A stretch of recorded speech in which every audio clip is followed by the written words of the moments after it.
time to say hello to our pal Doc Walker, host of the Burgundy and Gold post-game show on 106.7 The Fan. He's on the BetQL guest hotline. Good morning, Doc. How are you? Fellas, I'm good, man. I'm good. Unfortunately, I have a lot of experience at this. Yeah, we do too. What, talking about losses, recapping losses? Yeah, absolutely. Yeah.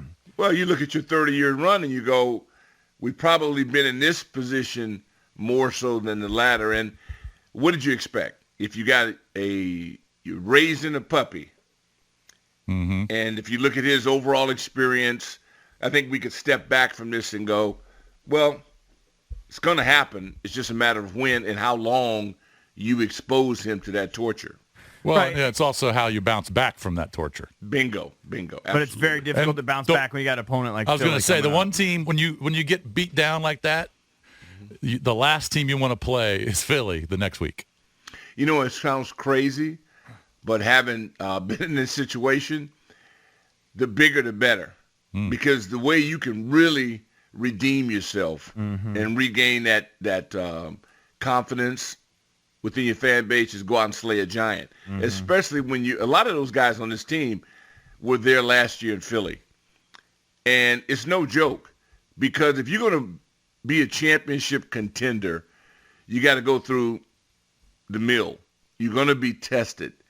And we failed this last deal, although even down 16-0 double digits, I never really felt until that last pick across the middle that we didn't have a chance. So they built that up to where at least I had hope. I said, we got too much talent. There's just no way. And then there was no way.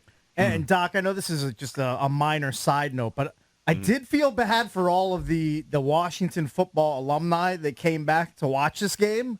And it was just a big, giant egg that was laid in front of all those great players that made their way back and, reconnected and wanted to watch a fun game. And it was anything but a fun game to watch. Yeah, it was. The beauty about that, everybody that was on that field has been in that situation. I mean, it's not like you haven't lost, not like you haven't been disappointed. We were in the biggest loss in history in a Super Bowl. It's not the worst loss. To me, the championship loss would be the worst loss in sports because you denied the experience of going to the Super Bowl. But, I mean, that's part of the deal. I was 0-5 with Joe. We started off 0-5. And this is where, I was talking with some of the fellas last night at the NFLPA meeting, and the guys in the room that, you kind of almost, you go through it. Now the test starts. Now the evaluation starts. Talk is cheap. Now we're going to find out, since you just crapped the bed, who are you? And there's going to be about stats or wins. Are you going to get the job done or talk about getting the job done? So I'm excited about this, and I wouldn't run it anywhere else other than Philly, Dallas, or New York. Because within the division, if you're not built to come back and avenge yourself, then it tells you a lot about the fate of the season. I want to ask you kind of a specific question, and you probably don't, unless you've been really focused on it. You may not know, but I just get your insight. So I guess Jay Gruden went on with Grant and Danny yesterday, and he said, from looking at whatever he looked at, that it didn't look like Sam has a lot of guys open, and that kind of coincides with what PFF had through 2 weeks. We were apparently, Doc, the second most perfectly covered offense.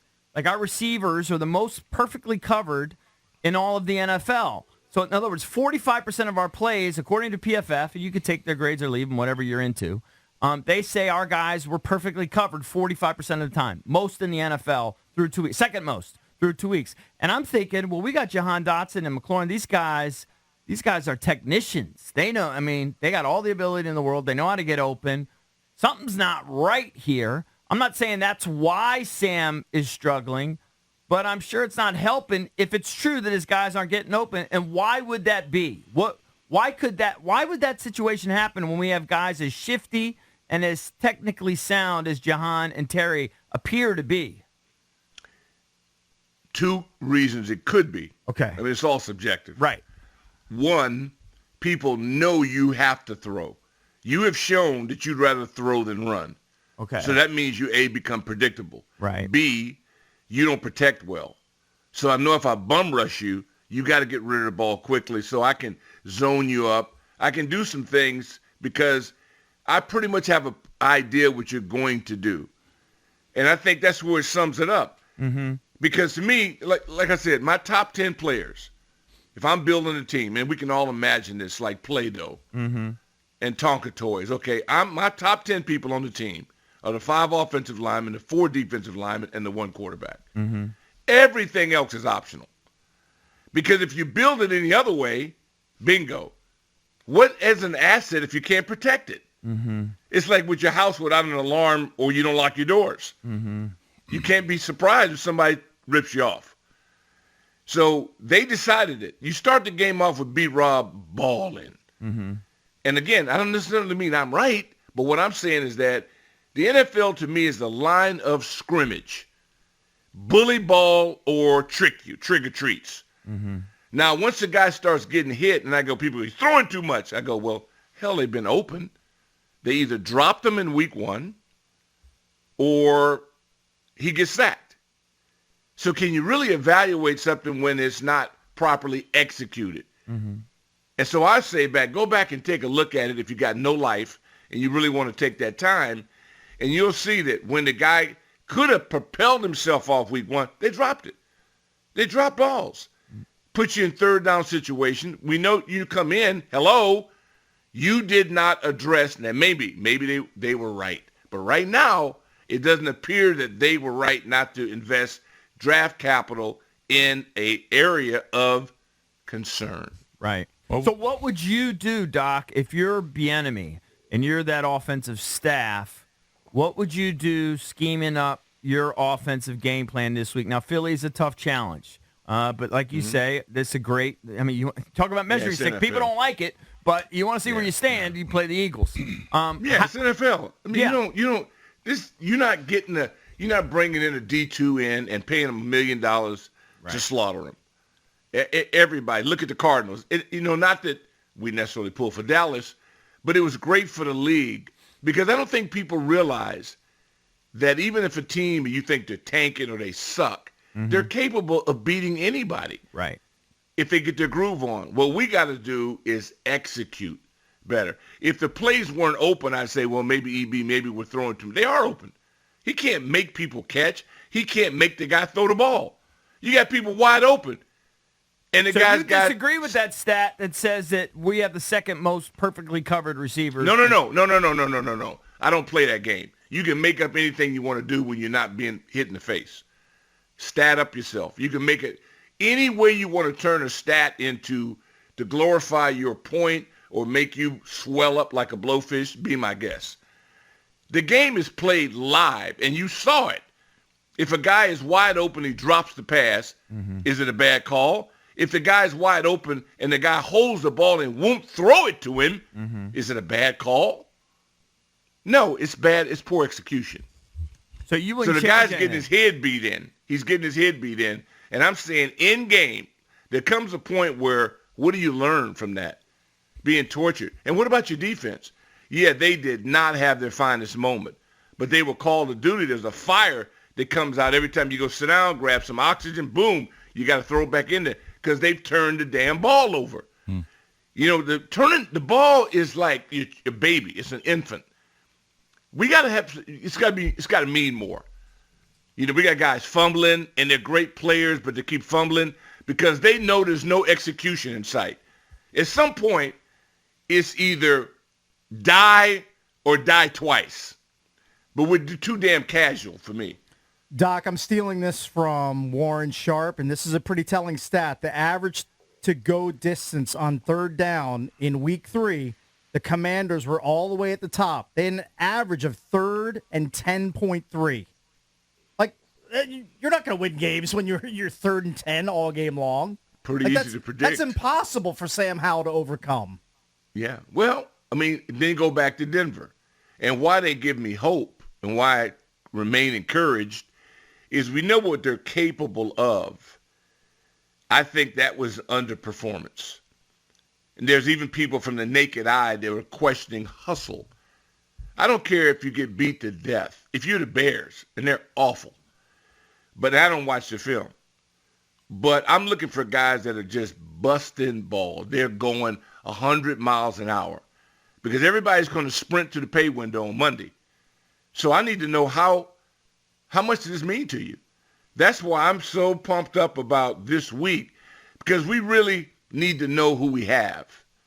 We say a lot. The games don't lie. You can't come back and say, oh, my bad. You had all week. You're preparing for one opponent. And it's an opponent that, I mean, I'm still not that impressed. Everybody's blowing smoke up Buffaloes. I mean, it was like, he's on air. He's running around like nobody's chasing him. We got linebackers that are just as fast, if not faster, and for some reason, they opted out, which people can see. Who do we spy? We didn't spy anybody. Then we're missing tackles. When you go back and look at this, you'll go, okay, this is on us. We can control this. Third down, it's a third down league. And sacks? What are you going to do, set a Guinness Book of World Records? They're on sacks? that pace. That's the pace they're on. Hold on, I don't get it. Who weren't you impressed by? I'm impressed by anybody that's not hustling, that's going balls to the walls on every play. But you're Just cut the film on. So you cut the film on and you say, wait a minute, we got a quarterback who's been shaky. He'd been a turnover machine until he plays us. So where's the heat? well, he We wasn't. got four goals. He wasn't the week before. The first game against the Jets, he was, but he wasn't the week against the Well, Raiders. we're supposed to be putting our defense up. The Jets have a hell of a defense. Yeah. We're supposed to have a hell of a defense. All I'm saying, everybody got to bring a lunchbox and go. Because if we got all that and we got people we're paying enormous salaries to, when are they going to start playing? Right. Well, So did people not know what time the game started? They got outplayed. we asked John this question, specifically about spying and that sort of thing. And John, he always holds himself accountable, but he said, Love John. He said the plan was basically the four of us, we're all first round picks. We got to do our Play better. jobs. Yeah, they gotta play and better. we didn't do our job. So they expect us to be able to But do the it. other guys get paid too.